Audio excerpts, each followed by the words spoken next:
ശരി, നമുക്ക് നേരെ വിഷയത്തിലേക്ക് കടക്കാം, അല്ലേ? നമ്മൾ മനുഷ്യരായിരിക്കുന്നതിന്റെ യഥാർത്ഥ അർത്ഥമെന്താണ്?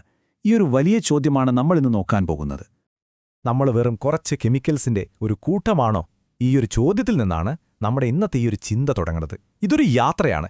കേവലം ഭൗതികമായൊരു കാഴ്ചപ്പാട്ടിൽ നിന്ന് തുടങ്ങി ആഴത്തിലുള്ള ഒരു ആത്മീയ തലത്തിലേക്ക് നമ്മളെ കൊണ്ടുപോകുന്ന ഒരു യാത്ര. അപ്പോ ആ ചോദ്യത്തിന് അതെ എന്ന ഉത്തരം പറയാൻ പറ്റുമോ? നമുക്കാദ്യം ആ ഭാഗമൊന്ന് നോക്കാം. അതായത് നമ്മുടെ നിലനിൽപ്പിന്റെ ഭൗതികമായ അല്ലെങ്കിൽ ഫിസിക്കലായ അടിത്തറ എന്താണെന്ന്. നോക്കൂ, നമ്മുടെ ശരീരത്തിന്റെ ഒരു വലിയ ഭാഗം, ഏകദേശം 96% വെറും 4 മൂലകങ്ങൾ കൊണ്ടാണ് ഉണ്ടാക്കിയിരിക്കുന്നത്. ഓക്സിജൻ, കാർബൺ, ഹൈഡ്രജൻ, പിന്നെ നൈട്രജൻ. രസകരമായ കാര്യം എന്താണെന്ന് വെച്ചാൽ നമുക്ക് ചുറ്റുമുള്ള ഈ ഭൂമിയില്ലേ, അതിന്റെയും അടിസ്ഥാനം ഇതുതന്നെയാണ്. ഇനി ബാക്കിയുള്ള കുറച്ച് ശതമാനം നോക്കിയാലോ? അവിടെയാണ് കാൽസ്യം, ഫോസ്ഫറസ്, പൊട്ടാസ്യം പോലുള്ള മറ്റു ചില പ്രധാനപ്പെട്ട ഘടകങ്ങൾ വരുന്നത്. നമ്മുടെ എല്ലുകൾക്ക് ബലം നൽകാനും ശരീരത്തിലെ ഒരുപാട് പ്രധാനപ്പെട്ട പ്രവർത്തനങ്ങൾ നടക്കാനും ഇതൊക്കെ അത്യാവശ്യമാണ്. അതുകൊണ്ടും തീർന്നില്ല. വളരെ ചെറിയ അളവിൽ, എന്നാൽ നമ്മുടെ നിലനിൽപ്പിന് ഒഴിച്ചുകൂടാനാവാത്ത ചില മൂലകങ്ങൾ കൂടിയുണ്ട്. അയേൺ, സിങ്ക്, കോപ്പർ, അയഡിൻ, അങ്ങനെ കുറേ. ഇതെല്ലാം ചേരുമ്പോഴാണ് നമ്മുടെ ഭൗതിക ശരീരം പൂർണ്ണമാകുന്നത്. ഓർക്കണം, ഇതെല്ലാം നമുക്ക് കിട്ടുന്നത് എവിടെ നിന്നാണ്? ഈ മണ്ണിൽ നിന്ന് തന്നെ.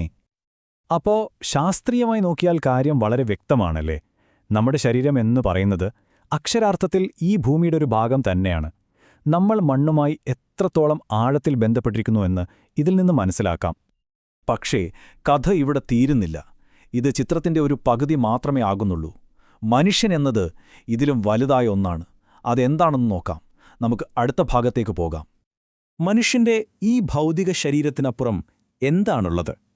ഇസ്ലാമിക ചിന്തയനുസരിച്ച് അവിടെയാണ് റൂഹ് എന്ന ആശയം വരുന്നത്. എന്താണ് റൂഹ്? അത് ദൈവികമായ ചൈതന്യമാണ്, അഥവാ ആത്മാവ്.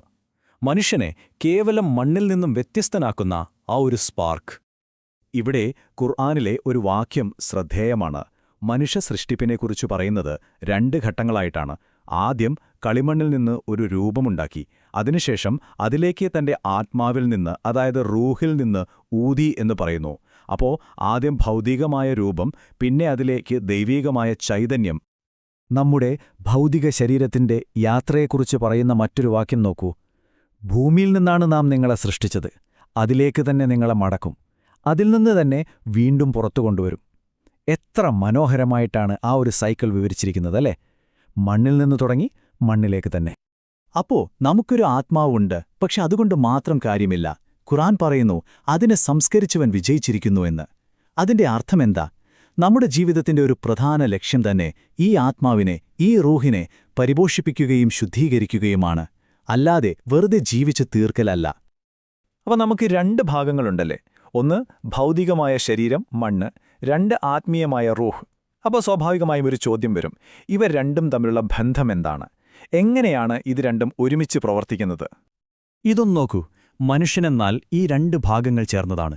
ഒരു വശത്ത് ശരീരം, അത് മണ്ണിൽ നിന്നാണ്, ഭൗതികമാണ്, അതിനൊരവസാനമുണ്ട്.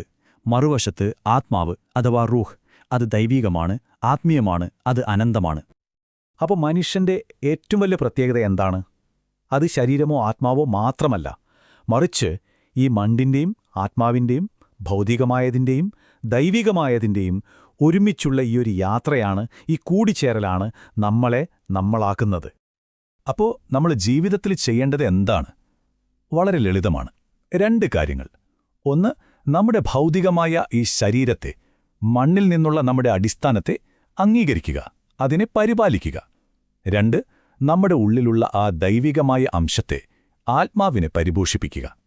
ഈ 2ലും ഒരു ബാലൻസ് കണ്ടെത്തുക എന്നതാണ് പ്രധാനം. അപ്പോ ഈ വിശകലനം നമ്മളെല്ലാവരും സ്വയം ചോദിക്കേണ്ട ഒരു ചോദ്യത്തിലാണ് അവസാനിപ്പിക്കുന്നത്. നമ്മുടെ ഓരോ ദിവസത്തെ ജീവിതത്തിലും ഈ മണ്ണിനെയും ആത്മാവിനെയും, അതായത് നമ്മുടെ ശരീരത്തിനെയും ആത്മാവിനെയും ഒരുപോലെ എങ്ങനെ നമുക്ക് പരിഗണിക്കാനും ബഹുമാനിക്കാനും സാധിക്കും? ഇതൊന്ന് ആലോചിച്ചു നോക്കാവുന്നതാണ്.